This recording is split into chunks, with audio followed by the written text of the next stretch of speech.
about time today, and time being our most valuable commodity. Have any of you done the 5 love languages? Yeah? Okay, the 5 love languages. If you haven't done it, I would suggest you get the book and read. It is so empowering, and it really helps you understand people. One of my love languages and one of my top love languages is time. But it's something that I also really battle with. And I don't know if you ever find that there's that like two-edged sword with something that you are maybe a little bit obsessed with. For me, I give time to people that I love. So I'm giving my time to all of you today because I love you. I give time to my husband, I give time to my children, I give time to my family, I give time to my precious friends. And is it that phone call that you give your time to, or is it going to visit Viv on Friday? That is, I find, the most valuable commodity. But we also need to think about what we're doing with our lives and the time that we've been given, because we all have only been given a certain amount of time in our lives. Our birth date, think about the year that you were born. I was born in 1976. That's old. It's like the 1820s or something. So 19... Oh, sorry, Sue, you beat me on that one.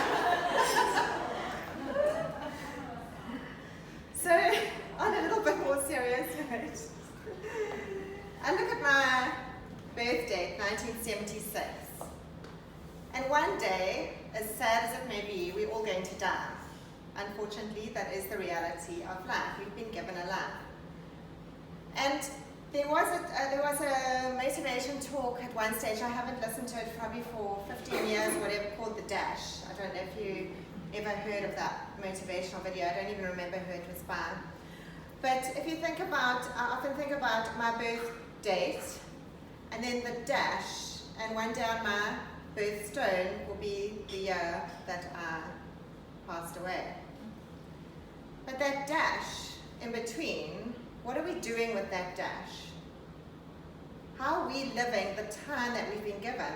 Because theoretically, we've been given 70 plus years, some of us 80, some of us 100.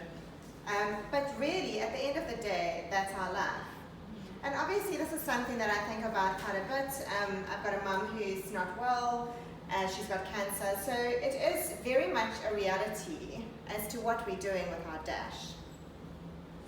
I just think, like, the time that we've been given, are we spending it with our family? What percentage are we spending on work? Are we trying to help people? What are we doing with our life? Are we actually helping people every day?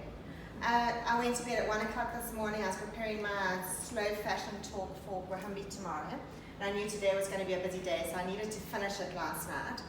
And I'm talking all about sustainability and fashion and the environment. I'm not going to give you everything, because I can speak for a whole day on that.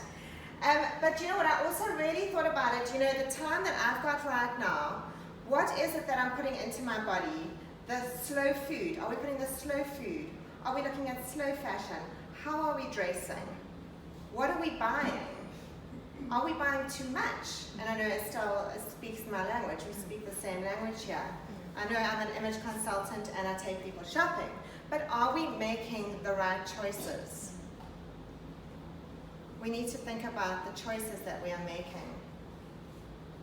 Are we setting ourselves goals every day? Are we achieving those goals every day? Are we getting to that point where we want to be? And I'm not saying that it's a destination, it's a journey, it's definitely a journey. Are we asking about our why? Simon Sinek, he was the one that started that whole thing about your why. What is your why? If your why doesn't make you cry, then it's not a big enough why. If your why does not make you cry, it's not a big enough why. Think about why. Think about your why. I know this weekend I spoke at Gwahambi for the colour workshop, and my husband and I decided that we would take the family to Gohambi for the weekend. And somebody wrote on one of my Facebook comments, "It is so amazing that you could amalgamate work with your family." And that made me cry. That literally made me cry, because that is my why. My family is my why. So what percentage, what percentage are you giving to your family? What percentage are you giving to work? We need to figure out this balance. And I say that when I went to Darren LaGrange, Action Coach, was it 3 years ago? The first question he asked me was, "What is your biggest challenge in business?" And I said, "Time and balance." I had 2 little kiddies at the time, a 2 and a 3-year-old. So for me, it was like, how am I going to do this? And I've been working really, really, really hard on this. I don't get it right every day. I really, really don't. And this is why I'm talking about it, because maybe you also feel the same way. But how do we create that balance between our family and our work?